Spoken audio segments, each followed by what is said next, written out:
everyone. Welcome back to Christian's Colloquy. I'm Christian, and I'm so glad that you're joining me today. Today, I just want to give you a brief update and start a new series of videos. So first of all, a brief update. I just want to acknowledge it's been a long time since I've uploaded on the channel. That I know, but for those who have been longtime viewers, you know that I'm a PhD student, now candidate, and what I always said was I will upload to this channel as long as I have the time to responsibly take time to research, craft an episode, and of course, edit and then upload it. I haven't had that much time recently. I'm in the writing stage of my PhD program, very busy. I have a few part-time jobs. I was being a teaching assistant at my school. I am now an adjunct professor at my old school, so very busy between that and, of course, life, lots of stuff going on. I just also want to acknowledge that I was in the middle of a series before. I have one more episode to release. That episode has been recorded. I just got to take some time to edit it. And I think as I was editing it before, I realized, there's some more stuff that I want to add to it. So don't worry. The story of how Jamaican Baptists spread the Baptist faith and church to Cameroon is coming soon. Very exciting stuff. So keep an eye out for that. But while it's still fresh, I now want to introduce a new series of 3 shorter videos, I hope. These 3 videos will cover a recent research trip that I took. So as part of my PhD work, working on my dissertation, essentially a long book, so about 200 pages, I have to research. So for those who don't know, with a PhD program, especially like mine in theological studies, the idea is to present an original argument about something in theology. In my case, historical theology, church history.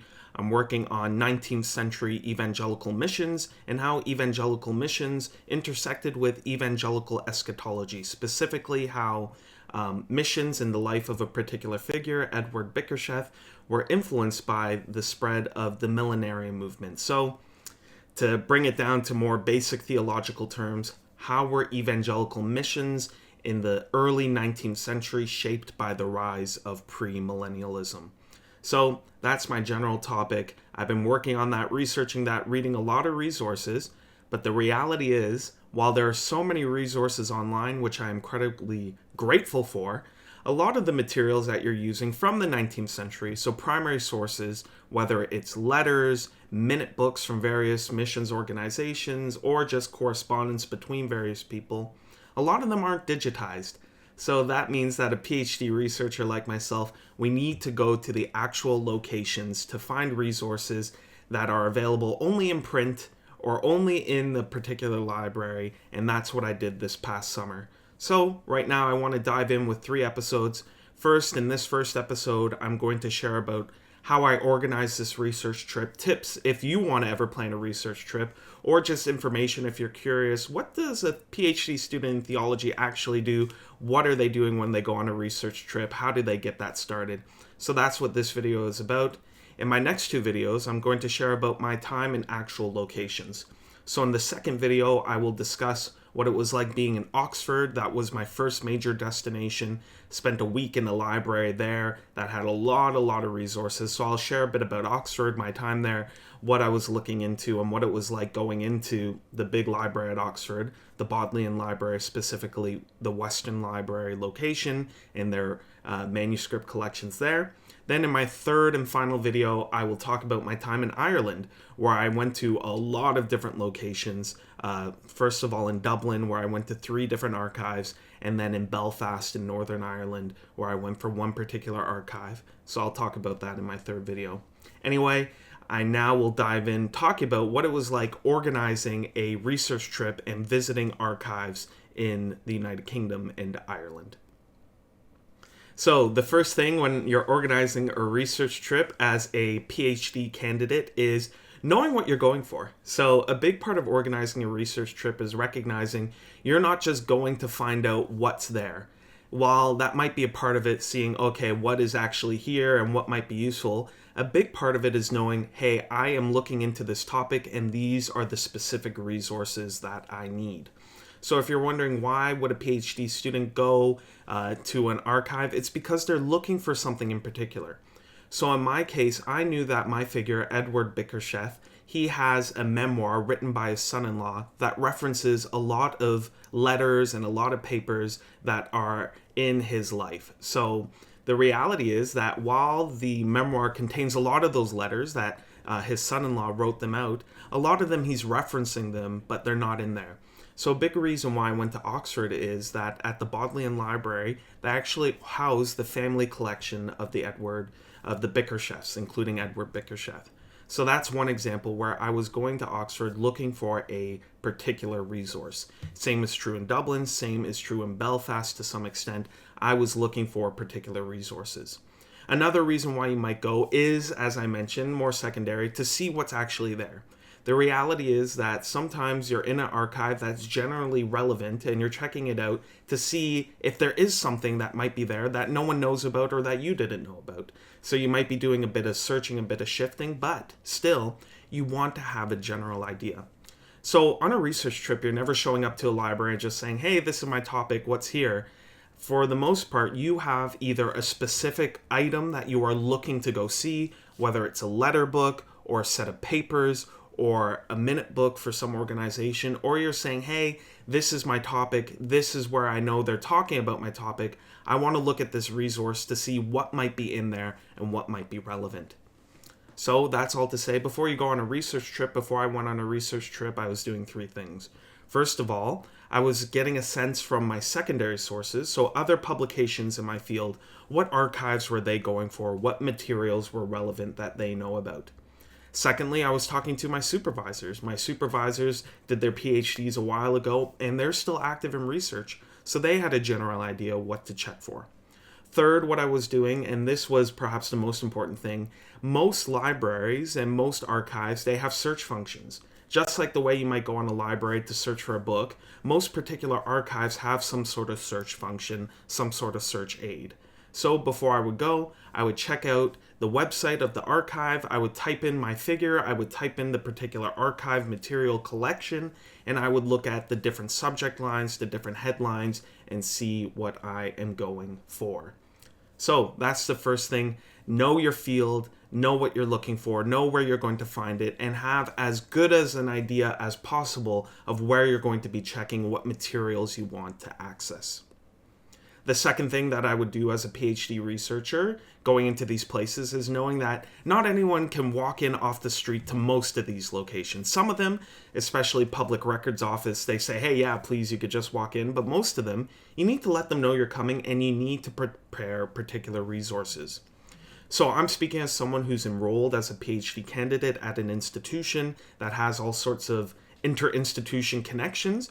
But there are also ways that people, whether you are an independent researcher or perhaps you're an academic who's working at a university, or maybe you're a pastor affiliated with a denomination, there are different ways depending what organization you're with or what kind of work you're doing, the ways to get into the library. For me as a PhD candidate, what that meant was for several libraries, I would go on their website, I would see what materials do I need. So I'll get into this in more detail in particular, probably in my other videos, but the idea is typically a lot of libraries, they'll ask for three things. First of all, they'll want a statement of what kind of work you're doing and what kind of materials you're seeking to access. So you're letting them know, hey, my name's Christian, I'm a PhD at this school doing research into this topic, and here are those three articles or those three collections or those three books that I am keenly concerned with looking at. So you want to let them know what you're doing and what you're seeking to do with the material. The second thing you want to do with several of these locations is they'll probably be asking for some sort of verification of who you are and what you're doing. So in one case in Oxford, I had to get a letter from my school stating who I am and what I'm doing. So I got a letter from my registrar stating, yes, Christian actually is a PhD student working with us. Another thing for the libraries at Trinity College in Dublin, where I had to see some stuff, I had to get a letter of introduction from my supervisor. So my supervisor said, yes, Christian is my student. He's doing research here. Please grant him access to the library and grant him whatever support you can. So in one case, my registrar confirming who I am. In another case, my supervisor confirming the kind of work I'm doing. So need to know what you're going for. Need to know who you are and have that verified. The third thing that I'm doing is actually showing up to these libraries. So I have here the different cards that I got. I covered up my reference information and, of course, my name a little bit. But you can see this is from, if it's clear, the Bodleian Libraries. That's in Oxford. Here I have the card from Trinity College, Dublin. Sorry if it's not focusing well. And here I have the card from the Public Records Office in Northern Ireland. But essentially, you have to go in with all those materials. So you have your application stating who you are and what you're doing. You have your letter of introduction or recommendation.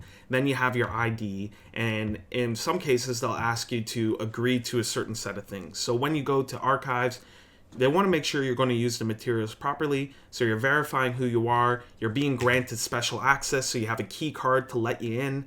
And you are confirming that you will agree with the rules of the library. So that's essentially how you go on a research trip, and that's essentially why you would want to go on a research trip, to find those materials. So now, before in my next videos, I'll get into the nitty-gritty of these particular locations, but just a few general things. I know a lot of people ask me, so on a research trip, what's it like? So first of all, when you go into an archive, typically they have some sort of system of bringing the materials you want. So in most cases, you're granted the card, which confirms who you are and what you're doing. And then you'll go up to the librarian or the archivist, and you will give them your card, and they will give you the materials that you're typically pre-ordering. That's part of the process. So, hey, you wanted to look at this collection. Here's my card. Here's the resources, and you'll get set up at a reading table. I'll show what the different reading tables look like in my photos and what the materials look like in the later videos. But essentially, when you're sitting at the desk, I just want to share three things. So first of all, people ask me, working with archive materials, do you have to wear gloves? So I'm looking at some books and some letters and some parchments that are from the early 19th century. So think the early 1800s, sometimes late 1700s. Do you have to wear gloves to protect the books? Is the first commonly asked question. FAQ a little bit here, frequently asked questions. So no, you don't actually have to wear gloves. As I understand it, there are a few reasons for that. First of all, there isn't a real danger of your fingerprints smudging the materials. That's not something they're too concerned about. But what they're actually concerned about is if you're wearing gloves, you have less control and less handling of the books. So there's actually a greater chance that you might rip a page if you're using gloves. And in the case of these kind of materials from the early 19th century, you're not too concerned about smudging. You're not too concerned about the oils on your fingers or anything like that. Secondly, in most of these places, you're not allowed to bring pens. You're allowed to bring pencils to write notes, and you're allowed to bring your computers typically to take notes. And in many cases, you're allowed to, with permission, you're asking permission, take your phone or camera to take photos of different materials. I'll get into some of the details later because different archives and different manuscript collections have different rules. But with permission, you're typically allowed to bring pencil and paper, a laptop, and a phone to take photos. So you're not wearing gloves, but you're not bringing pen. I assume that's because they don't want you marking up the sheets or having an ink spill. The third question I often got is, are the books dusty? That depends. So given my research, I don't think a lot of people are accessing some of the materials that I access. And the reality is, for one of the archives, not a lot of people are going to that archive. In one case, I was the first person they saw in many, many months looking through their materials. But I'll get into that in my Ireland episode. So yes, in some cases, the books are very, very dusty because they haven't been opened in a while. And the reality also is with some of the books, if they haven't been opened in a while, the spines get very hard and you can't open it. So in some cases, you're kind of peeking in with a magnifying glass, trying to see what you could see, but you can't open the book fully. So it is a delicate operation and it can be very dusty.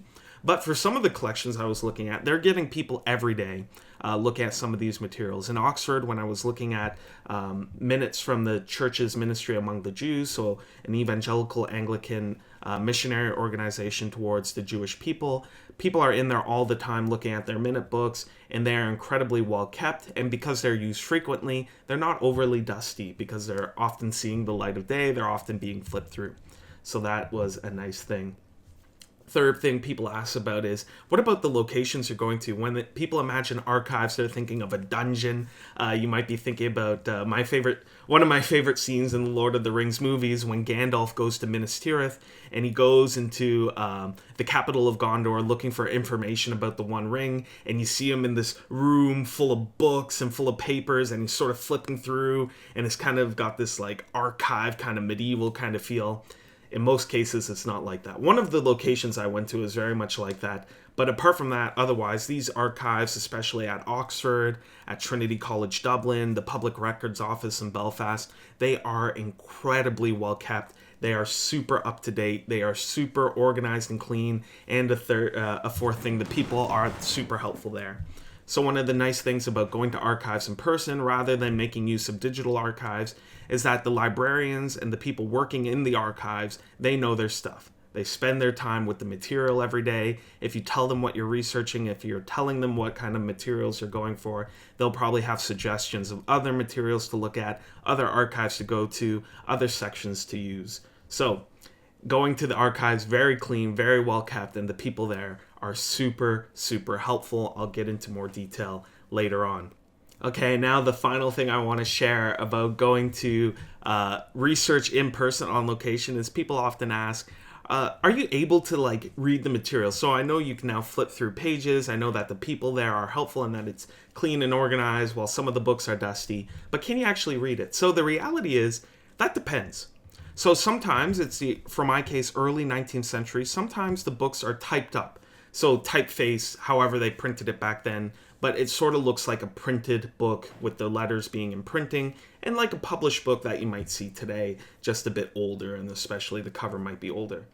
But for some of them, a lot of them, I was looking at archived manuscripts of various letters that people wrote, and when people are writing letters or taking minutes for certain organizations, unless someone goes back to them and digitizes them, or goes back to them and types them up, you're looking at handwritten notes, and sometimes on parchment that is super, super thin.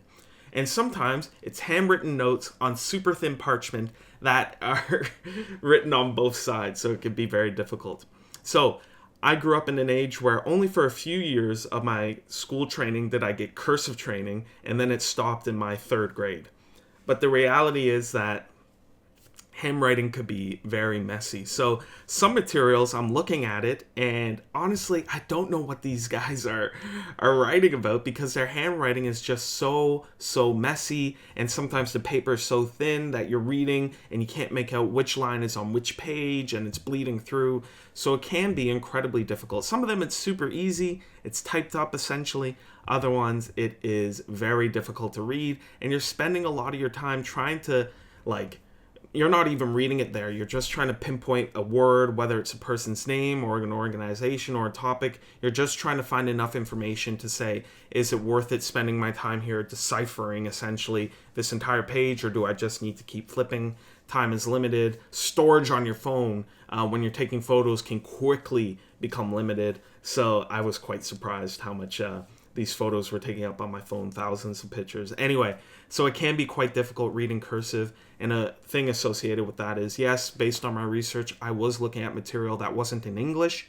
So especially for the some missions organizations, they're talking with missionaries who, especially early evangelical Anglican missionaries that often worked with German Lutherans in the Church Missionary Society, and especially in the Jewish missions, they were reaching German Jews in one case, so they're writing tracts and pamphlets in both German and I think either Hebrew or Yiddish. It was hard for me to make out, but I could definitely say, well, for me personally, the German, I was able to work through that, and it was very interesting. In my Oxford video, I might show a picture of that, but the Hebrew or Yiddish, again, I'm not sure, based on the writing, what was going on there. I did Hebrew in seminary, but haven't kept up with it as much as I would like. And the reality is Hebrew in seminary is great for reading biblical texts.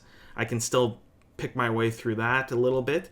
But when it comes to Hebrew that goes beyond the biblical text, it is no idea what's going on there. So I couldn't read that really. I even tried to do the Google Translate picture, and it was not helping me at all. But the German I was able to work through, especially because it was printed, so much so that if the German was printed in a book, I found that easier to work through than some of the handwriting. That was in English, but the handwriting was just, like, couldn't tell you.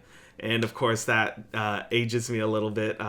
For some people, my supervisor asking, oh, are you able to read that? They're able to a lot more quickly than I am, but that's the reality. Anyway, those are some of the big points about organizing a research trip, what you're doing there, and what it's actually like.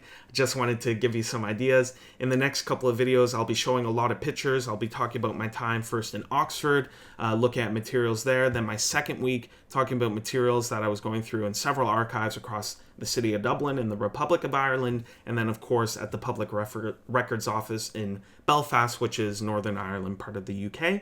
So I hope that you'll check those out.